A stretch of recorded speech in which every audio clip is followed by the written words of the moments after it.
Prontinho. Mônica?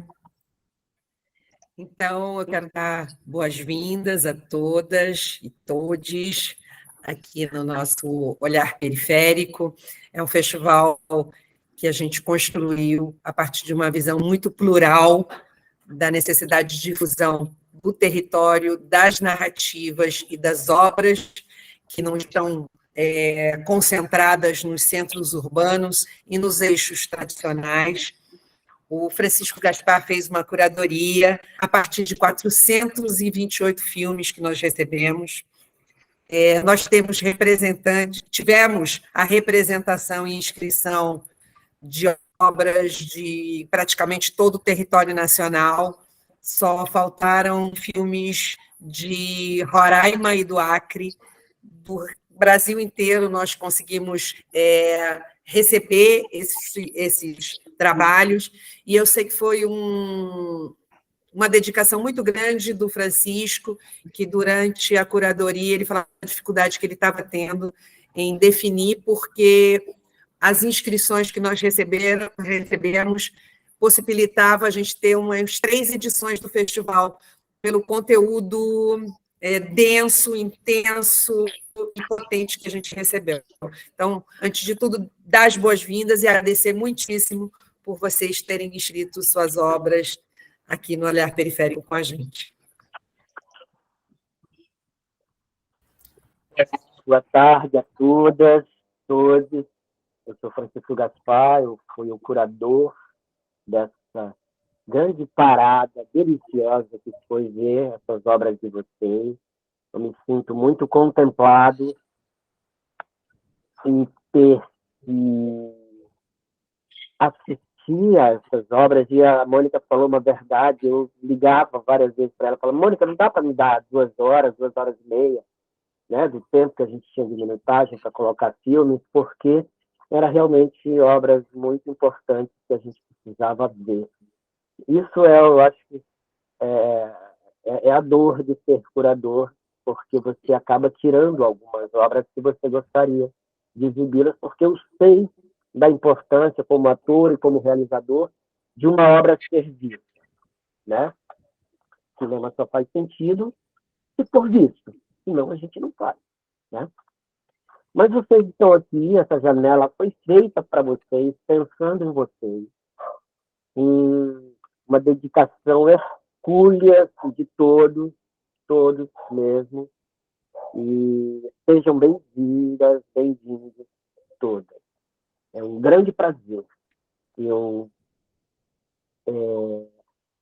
tenho um apreço muito grande por esses filmes que foram selecionados, porque por vários motivos, né? Por ser filmes que falam de regiões tão diferentes, de formas tão distintas, e da mulher, né? Desse ser tão maravilhoso fazendo cinema. Porque quando eu comecei a fazer cinema, em 2001, primeira vez que eu pisei no set, tinha 2, 3 mulheres. Hoje, eu conto 95% mulher. Isso, para mim, é de uma beleza, de uma conquista, e muito me deixa feliz de saber. E ir no set e ter 30 mulheres, 15, 20, é maravilhoso. Parabéns a todas as realizadoras, né? Eu acho que não conheço a história de todas, mas eu sei que a batalha para chegar aí não foi fácil. Então, agora eu queria que o Matheus mediasse aí, quem vai falar, a gente divide de 2 em 2. Eu queria saber um pouquinho dessa Vera acabou de entrar. A Vera é da Lavadeira. Eu queria escutar um pouquinho vocês sobre o processo criativo. Nós temos 1 hora, então seria bacana se fôssemos objetivos. Falar um pouquinho da historinha de vocês e o processo criativo da obra. Tá bom? Matheus, diretor Vamos vamos começar por você, Mila, pode ser?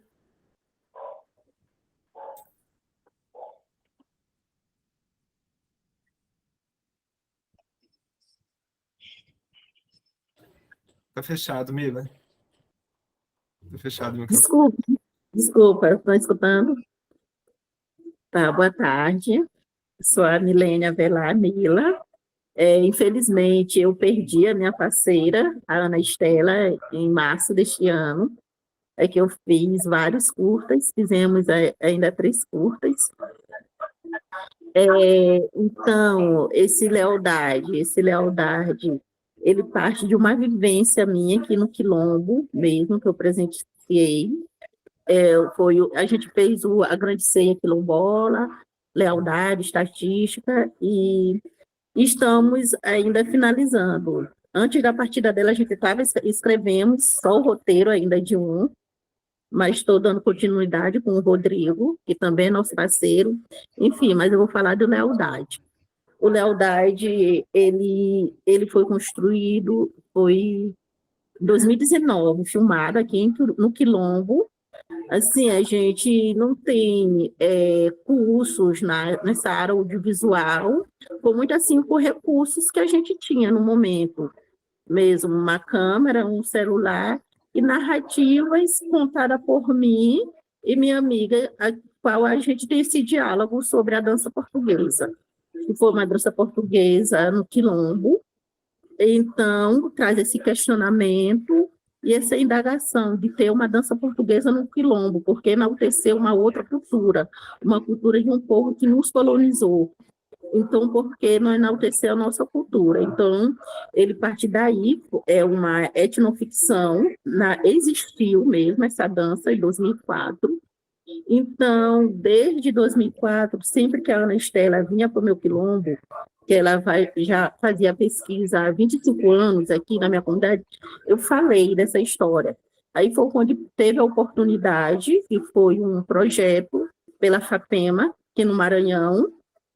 Aí surgiu essa ideia de fazermos esse curta, mas era um diálogo para concretizar o projeto. Então, daí a gente viu a necessidade de, então, levar essas narrativas para mais pessoas, para essas pessoas terem visibilidade, mulheres, para a gente se ver. Então, a partir desse momento que a gente conta, nossa história não é contada por outras pessoas, eu acho que tem mais, chama mais atenção do público aqui local. Então, foi a partir desse momento, aí começamos a escrever em festivais, mesmo nacionais, internacionais. Então, daí a gente viu que dava certo falar coisas que a gente vive aqui no Quilombo, então levar para outras pessoas que querem enveredar por esse lado do audiovisual ou não. Mas, assim, foi uma experiência incrível, incrível, incrível mesmo, que eu aprendi muito essa questão de dirigir, do audiovisual, e que, assim, a gente ainda tem muito o que contar para nós mesmos, que acaba trazendo mesmo esse choque de realidade, outras pessoas nos ouvem. Então, daí pode-se pensar em políticas públicas, porque esse Lealdade é um curta que ele tem 7 minutos, mas é um curta que nos traz vários questionamentos, até questão de políticas, sabe? Então, a partir desse momento do Lealdade, a gente viu que tinha muitas tinha culturas que estavam se perdendo aqui no Quilombo, então, a partir desse grito, podemos falar desse Lealdade, então podemos resgatar oficinas de tambores, resgatar essas culturas que estavam se perdendo aqui no Quilombo. Então, eu achei que foi um filme que trouxe essa reflexão para você resgatar essas culturas que estavam se perdendo. Então, é isso. Leva para a escola também. Ele é pedido para passar em escolas, e assim, eu fico muito feliz, porque foi um filme, um curta que partiu assim, muito natural. A ideia não foi para festivais, a ideia não foi nenhuma para festival, até pelos recursos que tínhamos no momento, mas foi um filme que valeu muito a pena, que são coisas da nossa realidade, que não foi inventada por ninguém, e eu, como quilombola, militante, ativista, jovem, eu pude também dar muitas referências aqui para os jovens daqui da minha comunidade. Então, a gente pode ser visto em cinemas e podemos escrever nossas próprias histórias através de um smartphone, telefone que você tiver. E assim vamos quebrando barreiras. E assim, eu estou muito feliz mesmo, muito feliz do filme ter selecionado dentro desses 400 e poucos filmes que foram inscritos, e está dentro do festival, desse olhar feminino periférico, porque traz uma visibilidade para nós mulheres, enquanto nós, que às vezes, eu sinto que às vezes a gente é um pouco apagada, até dentro de uma comunidade. Nunca as mulheres são a liderança, sempre elas são vice, sempre elas vêm atrás de um outro patriarcado. Então, eu fico muito feliz do filme ter esse olhar direcionado para as mulheres, mesmo, com narrativas, diretoras mulheres, e muito feliz. E assim, e a cada festival que o filme Lealdade é selecionado, eu fico feliz, porque eu vejo que é algo mais próximo do povo da minha comunidade. Então, é coisas que não ficam distante das meninas da minha comunidade, que é possível, sim, estar em festivais, grandes festivais, ser premiados, ter voz, que às vezes a gente tem essa impressão que não temos voz. Então, eu fico muito feliz de estar em São Paulo e em outras regiões. Então, é isso. E, assim, muito obrigado pelo convite. E estarei com vocês. Qualquer dúvida, qualquer pergunta, pode falar. Eu não sei se vocês que estão aqui chegaram a ver a finalização do filme. Tem uma parte no final que a gente coloca fogo na roupa. É uma forma não é que a gente, às vezes, tem alguns festivais que questionam porque a gente queima a roupa, e isso é como se tivesse revoltado. Não, não é. O Lealdade, ele tem vários sentidos. O lealdade, vai muito do que você está pensando na hora, ser lealdade, a sua identidade. É isso.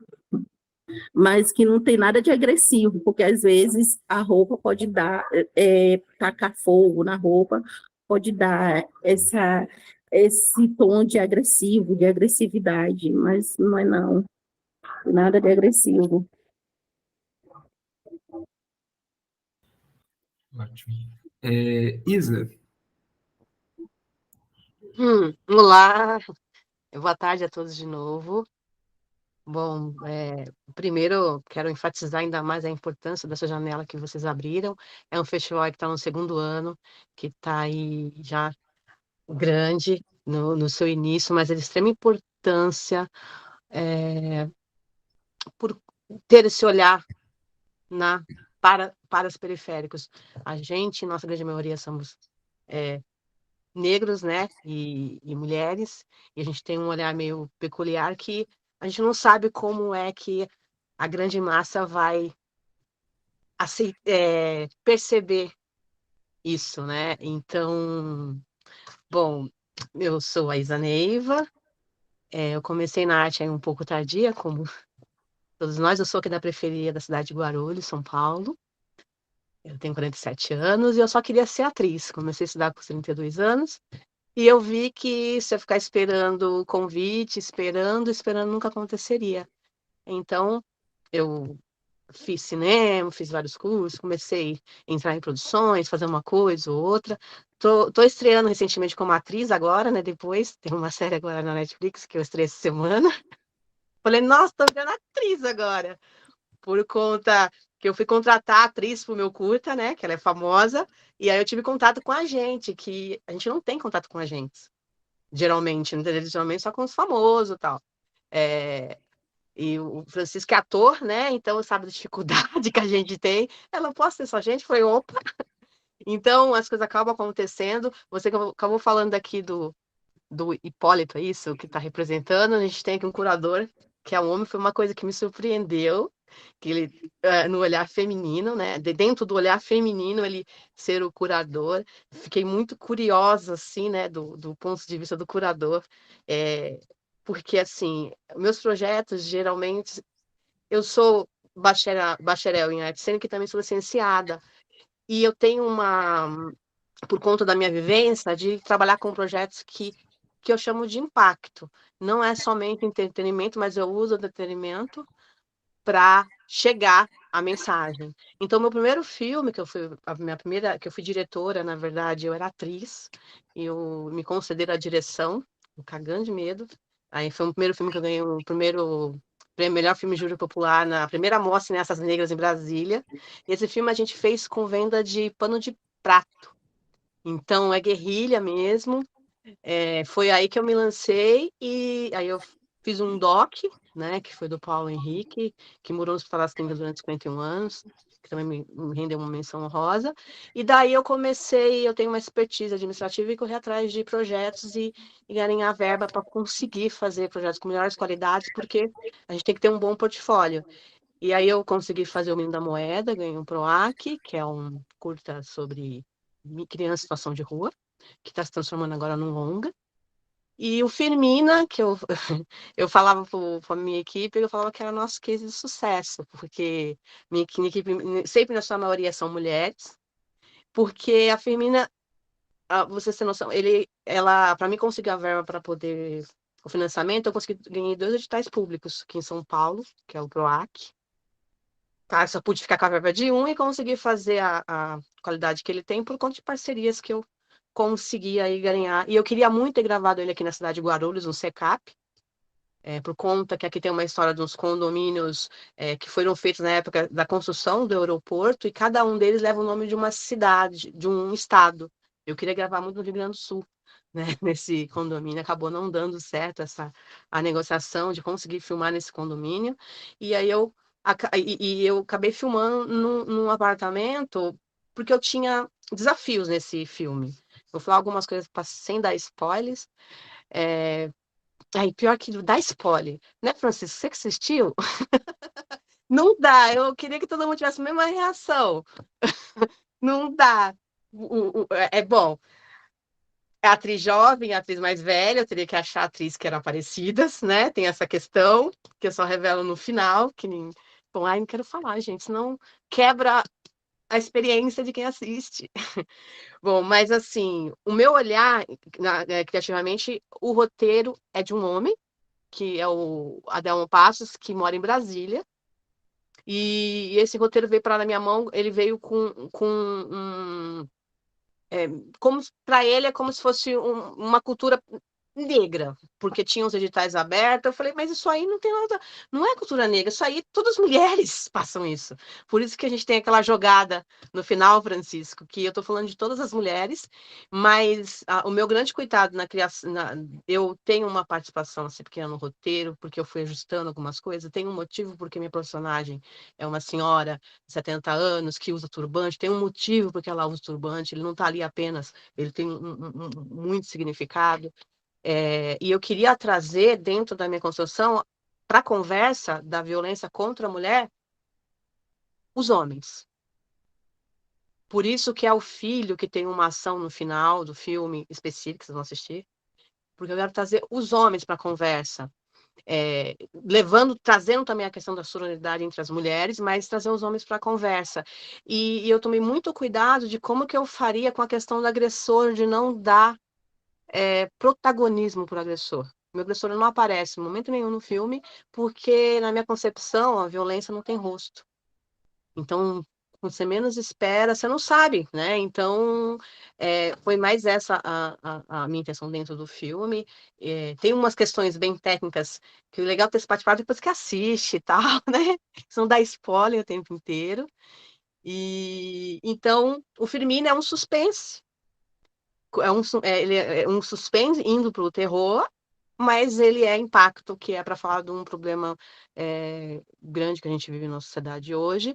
E eu até falo, a questão do edital, a minha justificativa foi, nunca se morreu tanta mulher na pandemia, nunca se morreu tanta mulher quanto na pandemia, nós pedimos socorro. Então, é isso. Aí a Firmina tá ganhando, tá entrando em uns festivais aí, já tá indo para fora do estado, enfim. Mas é sempre bom aqui dentro de casa, de poder ir, levar a equipe. Obrigada.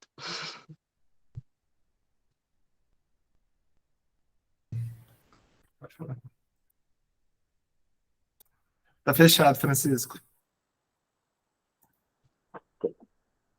Bom, dois filmes absolutamente diferentes, né? Firmina e o filme da Milene, mas são filmes que falam de posse de seus problemas, das suas coisas, do falar sobre aquele assunto, né? São filmes de extremos, né? Um do Maranhão, outro de São Paulo. Muito curioso, mas tem uma ligação entre um e outro, que é o protagonismo mesmo. Essa mulher que quer falar sobre si, sobre seus problemas e sobre o causador, né? Não tinha pensado nessa parada de você não mostrar o protagonista, faz todo sentido, né? Da violência. Isa, né? Isa. Curiosamente, eu vi dois filmes seu, né? Nessa mostra, que é O Menino da Moeda, né? Aliás, recheados de amigos, né? Todos os atores seus são meus amigos. Ah, que bom. Eu trabalhei com a Teca, trabalhei com a Aixa. Isso esse espetáculo tem 10 anos, eu e a Aixa e outros amigos. E são atores negros, né? Você também me falou dessa coisa de que não é um filme, uma história negra, é uma história de todas as mulheres, mas você protagonizou 3 personagens negros. Você deu para esses atores. O teu foco foi isso. E sim, é um filme que traz uma violência muito grande, né? Uma violência, um estado de alerta. E você vê uma atriz de 70 anos, que é a Teca, que é um monstro, né? De atriz, a Teca é um monstro. Fez uma série francesa, assim, gravada com celular. Aquela mulher é um ser sobrenatural. Uma elegância que eu nunca vi a Teca naquele lugar, de uma mulher preta, idosa, elegante e com uma fragilidade no princípio da vida, sabe? Em ser mulher e tudo. O filme é muito bem estruturado, não é à toa que ele está entrando em muitos festivais. Ele é muito bem realizado. Parabéns pela tua obra. E você falou num outro aspecto. Eu acredito, assim, quando eu vi para o cinema, foi mais pensando nessa questão do ator negro, de ser apenas um ator. Eu acredito que se a gente coloca os atores em qualquer papel, a gente já está fazendo política. Então, automaticamente já vem essa discussão de atores negros. Eu acabei de entrar numa mostra agora na 30ª de Vitória, e eu estou na mostra Negritude. E lá tinha mostra mulheres, olha só que tinha mostra feminina. Eu entrei na Negritude, porque a Teca tem 45 anos de carreira, né? E é a primeira protagonista dela dentro do cinema. Ela falou, Isa, eu nem conhecia a Teca, assim, só pela TV, né? Que eu consegui chegar nela. Eu conheci ela, Babu Santana, né? Que também está fazendo uma pequena participação ali, né? Para ele vir do Rio para poder gravar, né? Ajudar o projeto. Mas além disso, eu vinha sofrendo uma violência, não física, mas estou falando assim de mulher de casamento. Quando eu recebi esse roteiro, eu não falei isso no início, eu geralmente falo. Eu comecei a ler na 10ª página, eu estava morrendo de raiva. Porque quando eu peguei o roteiro, eu falei, gente, tem mulher que sofre problemas piores que o meu. Eu falei, eu quero fazer essa merda. E foi assim, ó, foi desse jeito mesmo. Eu falei, eu quero fazer essa merda. É exatamente essa palavra. Eu assisto a Firmina como diretora, me impacta toda vez que eu assisto. É assim, é muito esquisito isso como diretora, mas obrigada aí pela. Muito. Eu estive no Maranhão, no Guarnicê, eu participei, fiquei lá teve um festival no Maranhão, eu estive lá uns 10 dias com Firmina. É um dos festivais mais antigos do Brasil. Mas eu queria um pouco que, quando a gente fizer essa rodada de todo mundo se apresentar, a gente detalhasse um pouco mais esses processos, né? Além porque assim, eu não sabia que era um roteiro, eu não lembrava que era um roteiro de um homem. E eu acho importante isso, que agora eu também estou com um roteiro que é um roteiro que fala de violência feminina, é um roteiro escrito por mim, de curta-metragem. Eu acho que é muito bacana esse lugar do homem também se colocar, porque assim, você não precisa ser mulher, não precisa ser negro, não precisa ser LGBT, para você ser partidário dessas causas, né? E é muito importante você ver um homem denunciar o homem, né? O homem que denuncia o outro por ele ter sido essa criatura horrorosa que ele foi. E, nesse sentido, o teu roteirista faz isso, de uma certa forma. Isso é importante. Mas vamos, então, à segunda rodada, Matheus? Vamos. Glória, você pode falar agora, por favor? Pois não. Bom, boa tarde a todos. Primeiro, eu gostaria de parabenizar o festival, já a partir do título Olhar Periférico, né? Olhar já é uma grande coisa. E quando você olha para o que não está à sua frente, mas o que pode estar ao seu lado e atrás de você, é um olhar de 360 graus que interessa, né? Interessa ao Brasil e interessa ao cinema, evidentemente, né?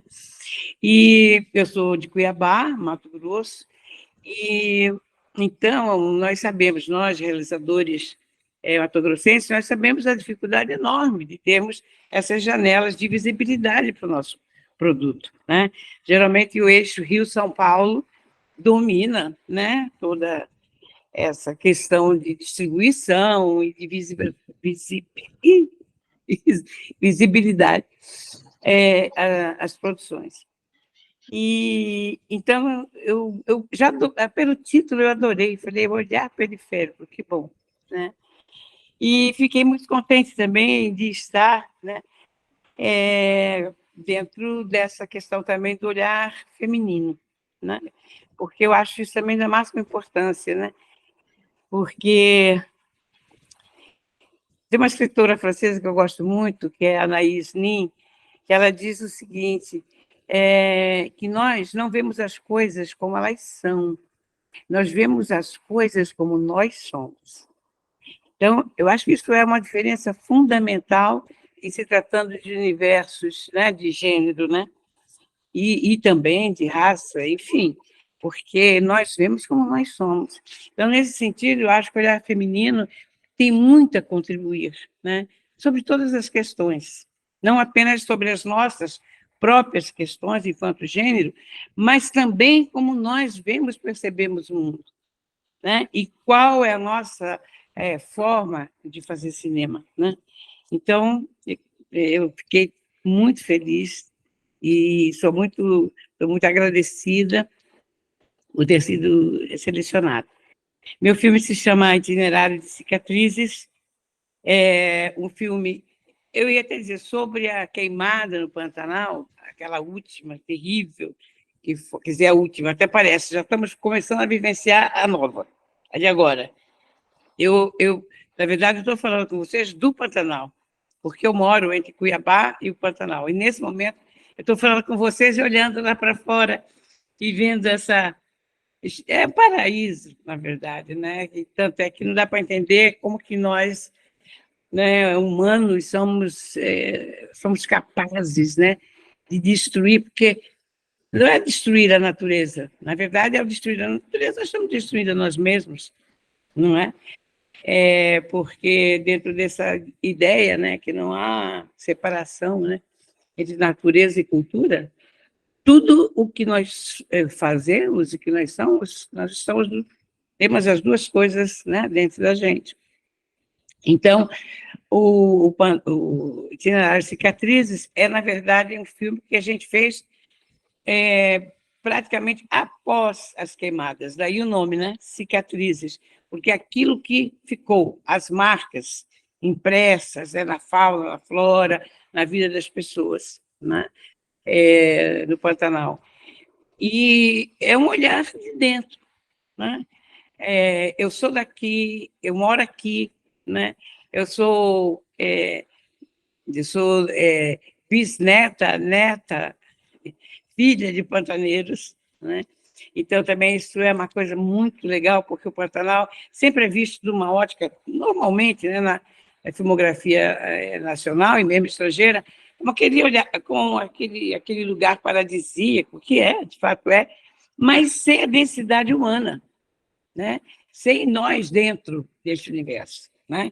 Então, é aquela coisa muito turística, né? É muito esteticista.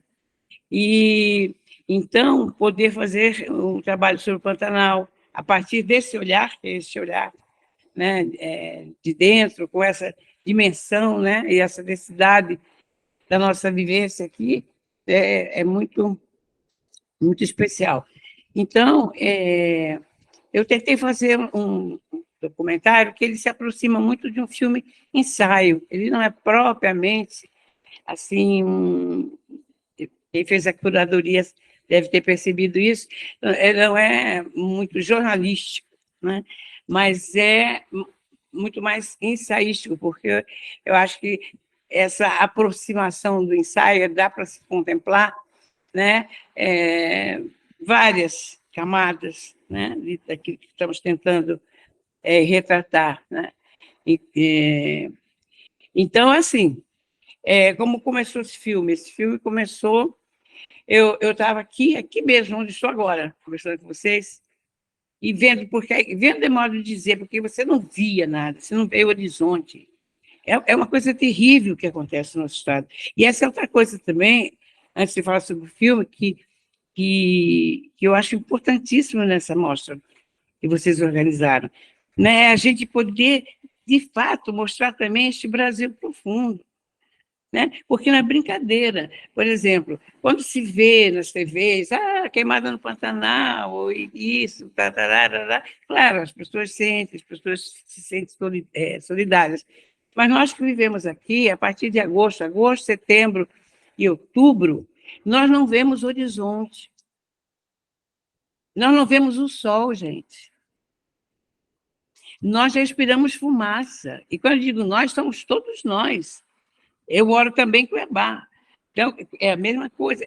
O Estado arde, literalmente, né? E nós estamos dentro dessa fogueira. Então, daí também a importância da gente estar, né, falando, né,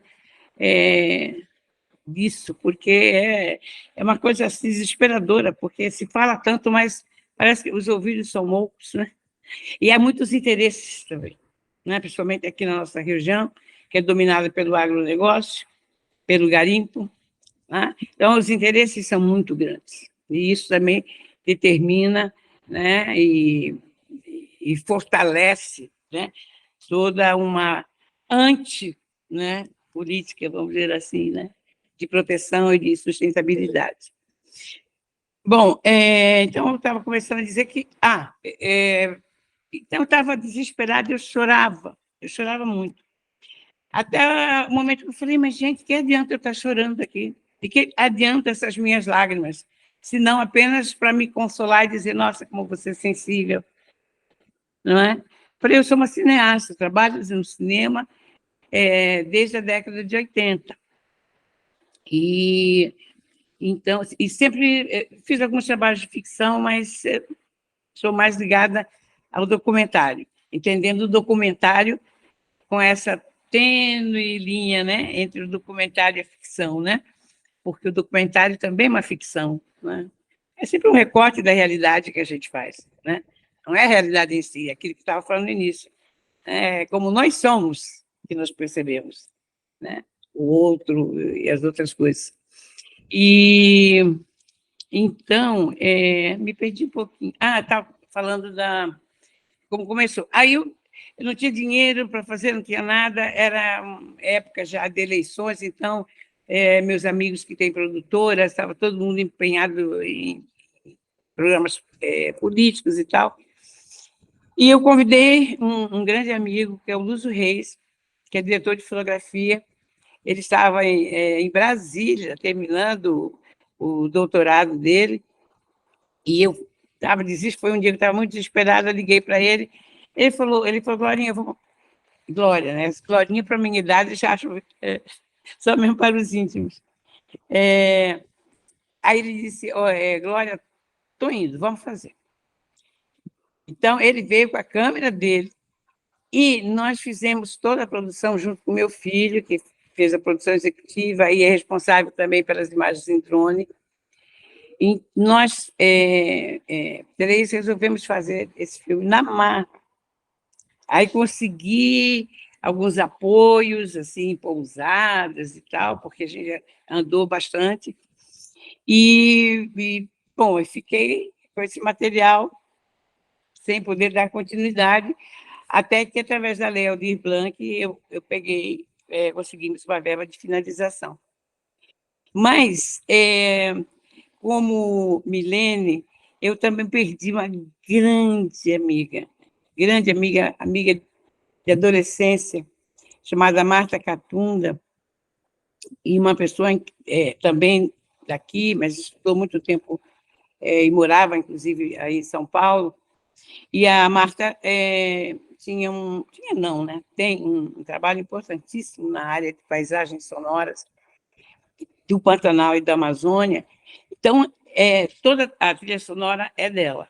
E foi uma coisa que nós fizemos muito juntas, assim, mesmo ela morando em São Paulo. E ela veio para cá também, ficávamos aqui no Pantanal, e foi uma construção muito orgânica, quer dizer, não foi aquilo de terminar o filme e agora você faz a trilha, não. A trilha e o filme, às vezes, caminhavam por lugares assim insuspeitáveis, né? E voltava, regredia, aí, está péssimo, olha, aquelas coisas. Meu Deus do céu, ou então nos alongamos muito nisso, temos que cortar, e cortar é sempre uma coisa dolorosa, né? Parece que está cortando assim, nossa carne. Enfim, e num acidente de carro aí em São Paulo, uma semana antes do término do filme, ela faleceu. Então, é uma coisa, para mim, eu fico assim, quando o filme é selecionado, já foi selecionado em vários festivais, hoje mesmo eu soube de um que foi selecionado, eu sempre penso nela, eu sempre divido essa alegria e satisfação com a Marta, né? Porque, através da sonoridade da trilha, ela está presente no filme. Então, assim, eu estou me perdendo um pouco, porque eu sou meio digressiva mesmo, assim, então, não sei se eu respondi da forma como eu deveria, mas, enfim. E também eu queria dizer para a Isabel que a minha avó, do lado materno, se chamava, aliás, desculpe, minha mãe, imagina, minha mãe se chamava Benedita Firmina. E a minha bisavó, Milene, era Maria Joana, era negra do quilombo de Mata Cavalo, que é um quilombo aqui próximo também, aqui na região do Pantanal, próximo de Cuiabá. Então, nós três temos, acho que, algumas coisas em comum. Glória, falar uma coisa para você, que isso eu também não acabou passando, mas a Firmina, o nome original do roteiro era O Silêncio que Perturba, e o nome da protagonista era Juliette. Eu falei, isso não é nome de mulher preta? Uma das coisas, eu mudei o nome. Pois é. Na hora que eu vi Firmina, falei, olha minha mãe aqui. Aí, ó. Uma das coisas, viu, Francisco? Mas você pensou na Firmina, na Maria Firmina, na escritora?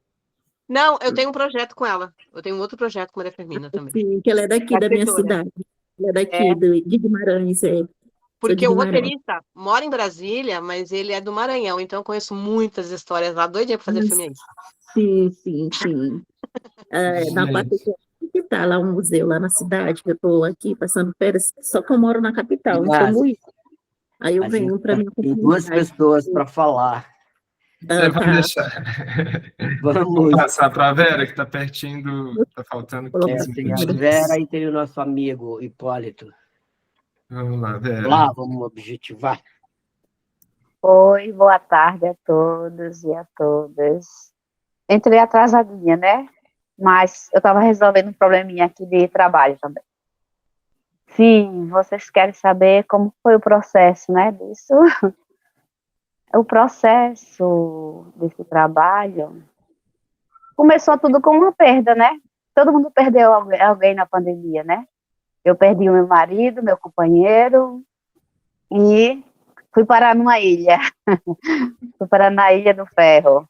Fui parar na Ilha do Ferro. Minha primeira viagem, depois de 20 e tantos anos de casada, viajar sozinha, né? Fui parar numa ilha. Passei uns 10 dias nessa ilha, e era meu aniversário e tal. E voltei para casa, depois desse tempo na ilha, e falando com uma amiga minha, essa minha amiga é uma amiga roteirista, jornalista, é lésbica, e tudo, e tem uma casa na ilha, e conhece todas as pessoas da ilha e tudo. Aí apareceu um edital, eu fui até a minha amiga e disse, eu não tenho nada para escrever no edital, porque o meu marido era roteirista, diretor, e eu sou produtora já há mais de 20 anos, e só dirigi dois documentários que ele sempre estava me dando suporte, né? Aí essa minha amiga disse, eu tenho um roteiro, Vera. Eu disse, qual é o roteiro? Eu disse, das lavadeiras. Lavadeiras? Diga, ai meu Deus, lavadeiras. Aí eu disse, pronto, vamos escrever das lavadeiras, porque vamos ver se dá, né? Ela me dá o roteiro, a gente desenvolve o projeto e passamos no edital das lavadeiras. Esta minha amiga, no começo, ia dirigir comigo, eu não ia dirigir, ia ser só produtora, e o outro amigo ia fazer as entrevistas, e eu ia ser só a produtora no processo. E quando chega na época de dirigir, essa minha amiga não dirige o filme. Ela tem uns problemas, tem de saúde com a família, tem outras coisas, e a Vera vai dirigir o filme. A Vera vai dirigir o filme pela primeira vez, sem companheiro, né, que sempre tá ali orientando, sem nada, e Vera vai dirigir o filme. Monta a sua equipe e vou para o Rio, São Francisco, dirigir meu filme. Vou dirigir meu filme, no processo de direção, digo, o que é que eu faço agora, Senhor? Umas emoções à flor da pele, e achei Tereza. Eu disse, o que é que eu faço? Eu disse, o que é que eu vou fazer com essa personagem maravilhosa? E ela toda alegre, toda feliz, eu disse, não, vamos começar com a entrevista, eu quero ir na sua casa. Aí ela ficou tímida, disse, não, minha casa é feia. Eu disse, não, vamos na sua casa, meu amor. Fui na casa dela, e cheguei lá e pedi a Tereza para começar a falar sobre, né, a vida dela, o processo, tal. E quando a Tereza começou a falar, aí veio, né, a inspiração, o momento, e quando a Tereza fala, Tereza me dá toda a força, né, para eu continuar o trabalho e continuar bem, porque as lavadeiras, né, quem bem sabe, né, assim, acho que todo mundo tem que lavar sua roupa, né, os homens não lavam suas roupas, né, os homens não lavam, as mulheres é que lavam, as mães é que lavam, e tudo, e foi me tomando o tema, a sensibilidade, eu lembrei da minha mãe, que queira ou não, minha mãe é lavadeira, terminava lavando a roupa de todo mundo, né, eu lembrei do Rio, porque eu sou uma mulher do interior, né, sou uma mulher simples do interior, que me formei, me eduquei aqui na cidade um pouco, né, e minha mãe sempre foi aquela lavadeira, aquela dona de casa perfeita, né, e essas meninas, quando conta, né, a história de lavar as roupas, de fazer, cada uma conta de um jeito, é uma alegria delas lavar a roupa naquele, é uma alegria maravilhosa, elas lavam cantando, elas conversam, elas tomam banho, e eu disse, meu Deus, eu acho que esse filme foi, para mim, feito para mim, porque eu precisava lavar a minha alma. Desculpa a emoção, mas é isso. Eu precisava lavar a minha alma e o filme é lindo. Não sei se é perfeito, mas eu amo as minhas meninas, as minhas lavadeiras cantando, as minhas lavadeiras simples, com essa simplicidade toda dela. E me emociono muito, adoro, adoro, adoro. Gosto demais. E obrigada a vocês por ter dado essa oportunidade. Eu nunca participei de nenhum festival, acho que eu faço cinema há mais de 20 anos, eu e meu esposo, e fiz uma mostra de cinema aqui, criei uma mostra de cinema na época, nos programas aqui, né, de Alagoas, e assim, eu nunca, eu e ele, a gente tinha um dilema, e tenho, que o filme que nós fazemos é para o povo, é para as pessoas assistirem, é para as pessoas se emocionarem, gostar de se ver na tela. É tanto que eu botei o filme no festival, mas eu já queria dar para elas, eu já queria mostrar para todo mundo o filme, porque todo mundo quer ver o filme, quer se assistir nesse filme. E é isso, minha gente, assim, obrigada pela oportunidade, e eu estou muito feliz por fazer parte dessa turma aí linda, as mulheres lindas e poderosas aí, inteligentíssima, que maravilha, viu? Prazer conhecer vocês, vocês são fodas, viu? Parabéns mesmo. Obrigada. E só. Obrigado, Vera. Francisco, a gente deixa a Rebeca falar ou você quer comentar? Vamos deixar? Está fechado seu microfone, Francisco. Tem o Hipólito, né? É a Rebeca. O Hipólito está representando a Rebeca, mas a Rebeca entrou. A Rebeca tá caindo toda hora. Acho que ela vai conseguir falar agora. Oi, Rebeca.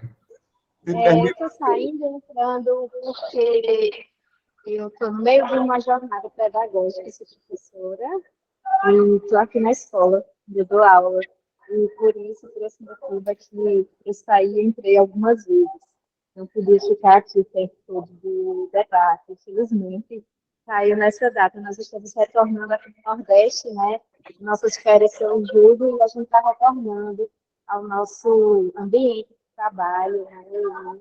Aqui, planejando as ações para receber as crianças em breve na escola. Segunda-feira. Então, por isso, eu peço desculpas pela participação aqui, que findou que ficou dessa forma.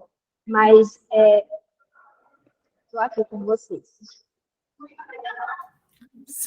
Só te dar um briefing, então, você consegue falar um pouquinho sobre, só dar para a gente uma perspectiva assim, da sua trajetória, né, e breve, e o processo mesmo de construção desse filme, e sobre qual que é seu sentimento em relação a participar do Festival do Olhar Periférico. Eu tenho 29 anos, no cinema já tem desde 2018, mas como uma forma de pesquisa para mim. E eu tive a oportunidade, né, de realizar alguns filmes junto com o coletivo Cinema Instantâneo, né, que pode estar aqui também representando o Cinema Instantâneo. E nessas ações a gente realizou mais de 20 filmes, né? Dentre eles aqui o Cabelo de Tintas. Então, eu sou professora de arte, também trabalho com arte, sou artista, e é um prazer imenso participar na Periférica, porque eu sou uma mulher interiorana, interior da Paraíba. Então, é importante, né, esse espaço para a gente se apresentar junto, aqui com mulheres maravilhosas, vivendo outros lugares, contando histórias de outras mulheres. Né? É engraçado, né, que o filme que eu trago aqui, o Rebanho de Tintas, só tem um personagem, né, diretamente na tela, que é um homem. Mas esse homem, para mim, representa uma coisa que eu senti em algumas pesquisas também, que fala sobre a questão da masculinidade, né? Não a masculinidade como uma forma hegemônica de exercício, né, de um sistema com traços patriarcais, machista, opressor, né? mas masculinidades outras, né? Subvertem a ordem do que é ser homem, do que é se colocar como homem, do que é viver como homem, né? Nessa sociedade. Então, eu acho que é importante esse debate, da gente rever as masculinidades também, quando a gente fala de gênero, quando a gente fala de sexualidade, quando a gente fala do protagonismo feminino, do protagonismo das mulheres, né? Então, a gente vê isso desde as crianças, né, os meninos, como é que a gente está educando essas crianças. E, para mim, esse personagem Quincas, que é o meu tio-avô, né, uma história que, na verdade, ele existiu de fato, né, e era um homem que reverte um pouco essa ideia, né, de um Nordeste machista, de um Nordeste onde está centrada a figura do patriarca. Por exemplo, a cidade de Boa Vista é uma cidade cheia de matriarcas, as mulheres que sustentam as casas, as mulheres que trabalham fora, as mulheres que trabalham na agricultura. Então, esses são números, né, que a renda familiar vem das mulheres. E Quincas é esse personagem, um homem sensível, gostava de menos que 60, que era extremamente emotivo, que lidava com a sua masculinidade de outra forma, que cuidava das crianças, cuidava dos animais. Então, não tem aquela ideia daquela questão do machismo, né, e da figura do patriarca, que manda e que oprime ali as pessoas que estão ao redor, que de alguma forma tem um papel de liderança na comunidade. Pelo contrário, né? Ele não é protagonista da história dele, ele fica ali no entorno, entendendo, né, as circunstâncias como um ciclo. E é essa pessoa que eu queria contar, né? E ali, nesse trato com os animais, que ele tem um trato diferente. Não é só um pedacinho da vida dele, mas que traz um pouquinho desse retrato, o que o autor também, do Muniz de Albuquerque, vai falar, né, desse Nordeste, de reverter essa figura do homem no Nordeste. Né? Então, é isso que eu procurei trazer, a figura desse meu tio-avô, por entender que ele era uma pessoa que tratava a vida de uma forma diferente, que tinha outro olhar, que tinha esse olhar sensibilizado. E a gente não imagina, né, que um homem no interior da Paraíba vai gostar de ler, vai mandar trazer livro de Campina Grande, uma cidade um pouco maior, para que ele lê, morava, né? E vai cuidar da casa, que vai cozinhar, que vai lavar sua roupa. Eu vi a amiga Vera falando aqui, né, sobre essa questão, que de fato é. Então, tem esse outro papel desse homem, e é por isso que eu queria trazer essa figura. E também pela grande virada que ele dá na vida dele, né, uma decisão que ele toma, e que ali, de alguma forma, vai mudando o percurso da atividade que ele fazia também, que era tratar com rebanhos de ovelhas, né? E ele viveu a vida dele todinho sozinho, e cuidava desse lugar, que está representado no filme. E eu conto aqui com a parceria do Hipólito, que possibilitou, né, a produção executiva. Não, porque o cinema instantâneo, deixa eu só falar um pouco para vocês, cada um exerce mais de uma função, né?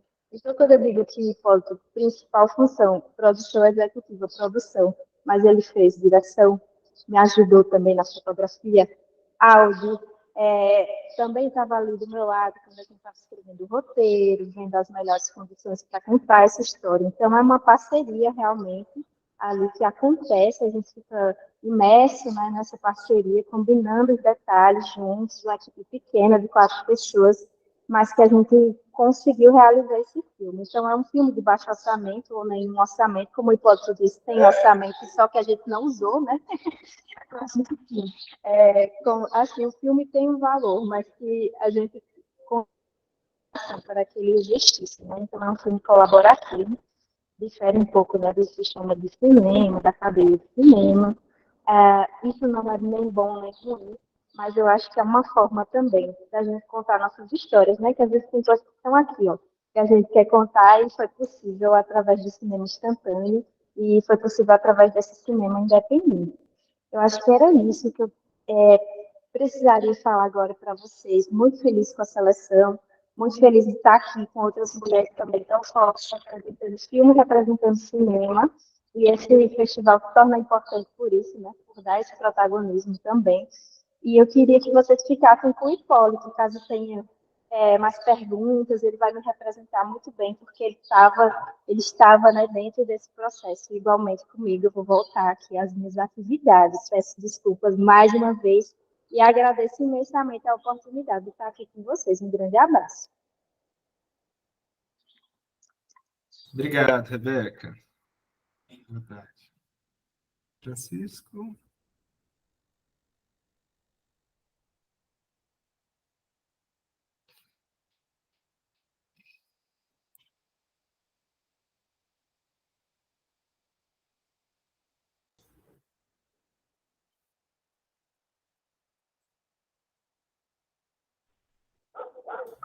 Certo, você levantou a mão?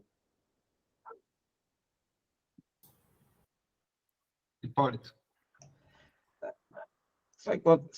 Boa tarde, gente. Salve, licença aí, a fala de um minuto, bem rápido, com relação a fazer feliz dizer da importância do festival, porque nós ficamos muito felizes. Nós estamos com 2 filmes do festival, 2 filmes com 2 mulheres diretoras, né? É o filme O Caminho das Águas, a curadoria também selecionou. Eu fiz a produção também dentro dessa metodologia de trabalho que nós chamamos de cinema instantâneo. Eu sou curador também, coordeno alguns festivais pelo Brasil, coordeno, faço júri para diversos festivais. Então, a gente tem um olhar bem claro desse rastreio do Brasil, da produção audiovisual brasileira.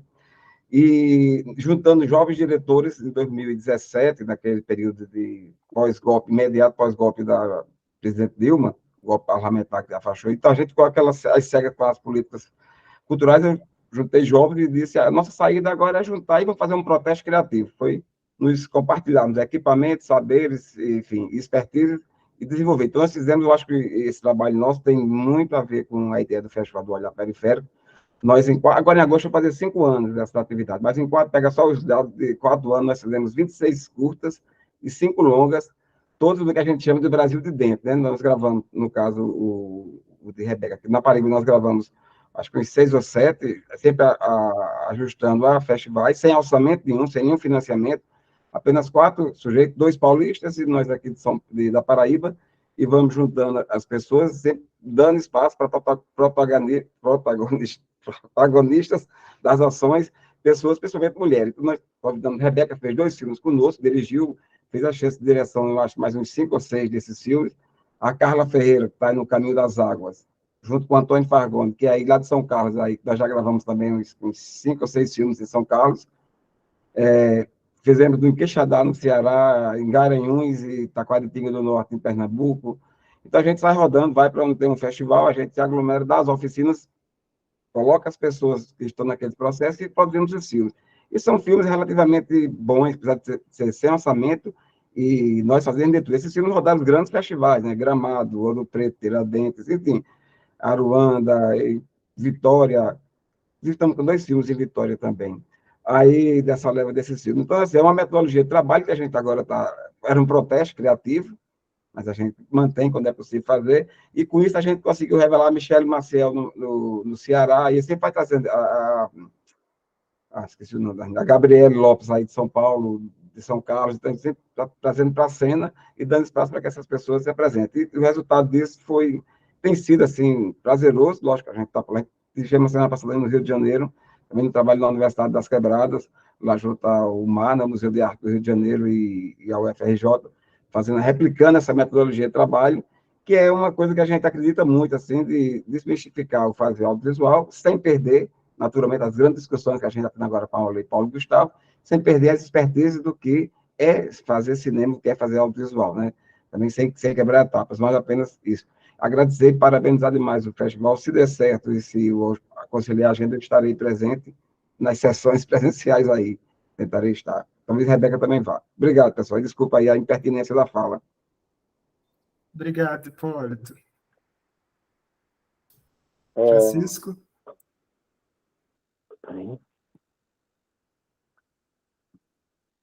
Oh, meu Deus. Bom, eu acho que a gente está chegando ao fim do tempo, né, Matheus? A gente já estourou um pouquinho, mas pode fazer o fechamento. Tá, é o último debate do dia.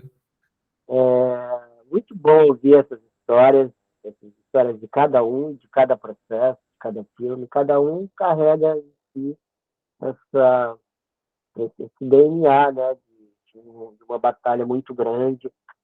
Curiosamente, essa mostra Mulheres é uma mostra que tem mais filmes com verba pública, né, com editais, que não importa o tamanho, mas teve essa ajuda.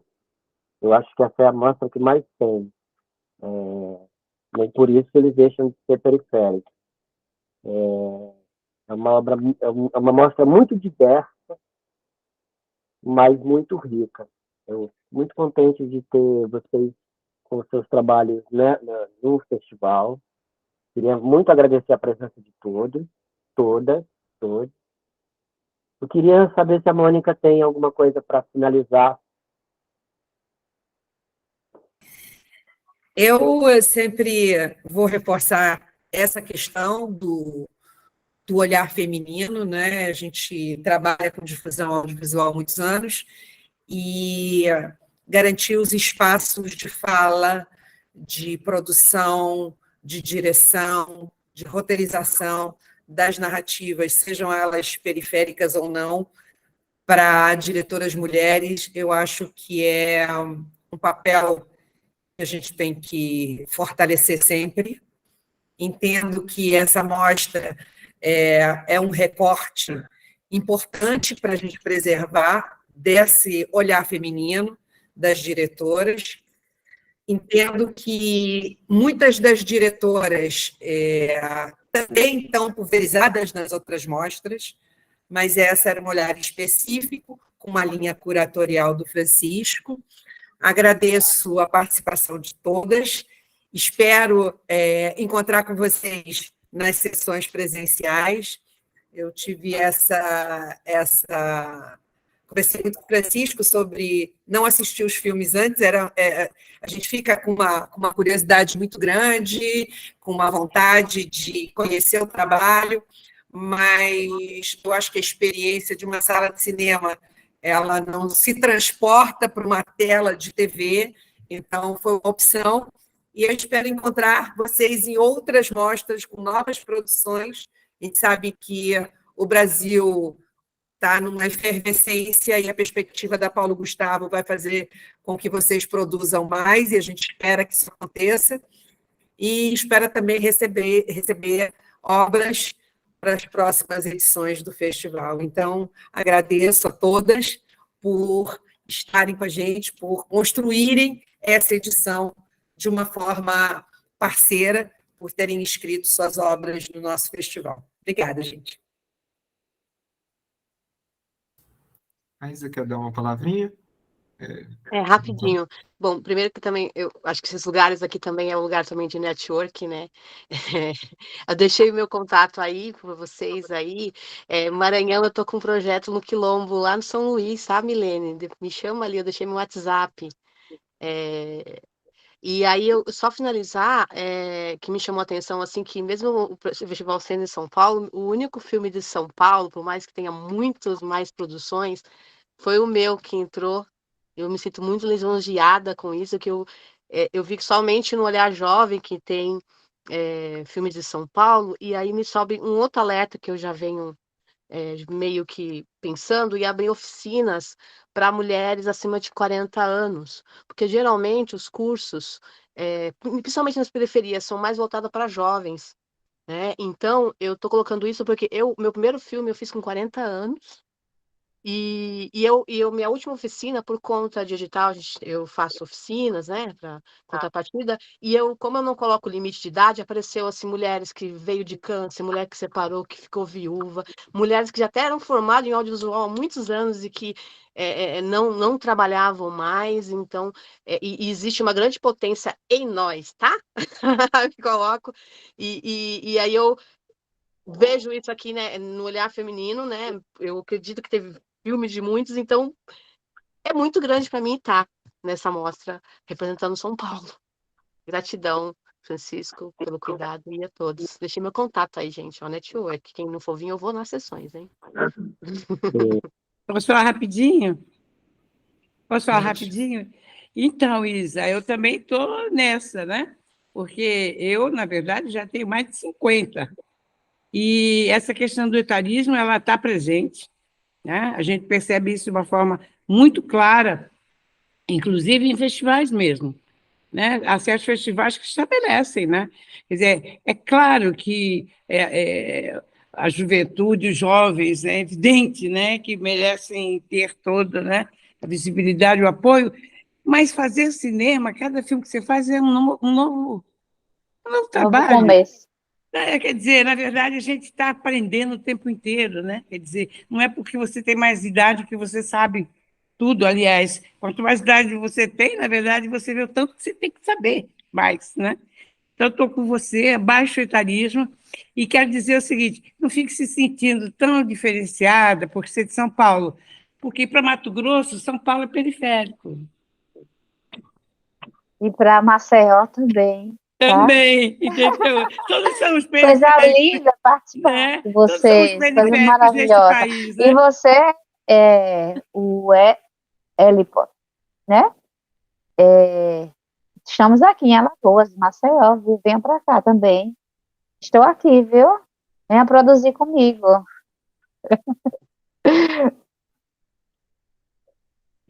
Eu acho Então, que, gente. né, foi muito bom esse bate-papo, muito bom conhecer vocês. Que tenhamos uma ótima mostra. Eu já sei que é ótimo. Eu sei que precisam. Quem Mas estiver por se der, eu quero ir. Se der, eu quero ir. Eu acho que eu vou, viu? aí, é semana que vem, era para estar aqui. Ai, É, Deus. a gente vai mandar, né, Mônica, o release, a sessão do Olhar Feminino, ela vai ser realizada no sábado, dia 5, é isso mesmo? A partir das 17 horas, na oficina Oswald de Andrade, em São 15 Paulo. horas, Matheus. No 15, sábado é sábado é 15, é verdade, sábado é 15. Eu vou colocar as informações lá no link do YouTube. Em breve também vou fazer a postagem, em breve não, amanhã eu vou fazer a postagem da mostra Olhar Feminino. Então vocês fiquem atentos lá ao Instagram para compartilhar as informações, convidar quem vocês conhecerem em São Paulo ou que vai para São Isso. Paulo para participar, para estar lá na mostra prestigiando os filmes. Muito obrigado. Obrigada a vocês. E até uma próxima. Quem tiver, vamos nos abraçar. E a sessão. Beijos a todas. Para você